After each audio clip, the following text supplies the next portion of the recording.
దేవినేని వంశ కీర్తి కిరణం, నాయకులకు ఉండవలసిన సంపూర్ణమైన అర్హత కలిగిన ఒక అద్వితీయ శక్తిగా, అందరినీ కలుపుకుపోయే వ్యక్తిగా, యువ నాయకుడు, ప్రజా సమస్యల పట్ల సరైన అవగాహన కలిగిన దీర్ఘదర్శి, ధీరోదాత్తుడు, మితభాషి, స్ఫురద్రూపి, కార్యశీలి అయిన దేవినేని రమణ రాజకీయ రంగ ప్రవేశం జరిగింది.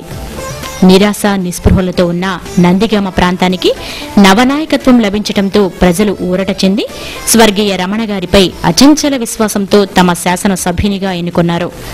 శాసనసభ్యునిగా ఎన్నికైన రమణ శాసనసభలో కాలుపెట్టకముందే ప్రజా సమస్యలపై స్పందించి నందిగామ, చంద్రలపాడు మండల రైతాంగాన్ని సంఘటితపరిచి నాగార్జునసాగర్ కాలువలలో శ్రమదానం పేరుతో శక్తికి మించి పని జరిపించి చివరి భూములకు నీరందించే ప్రయత్నం చేశారు. ఎన్ని విధాలుగా ప్రయత్నించినా సాగర్ ద్వారా చివరి భూములకు నీరందించటం కష్టమని తలంచిన రమణ అందుకు ప్రత్యామ్నాయ మార్గాలు అన్వేషించసాగారు.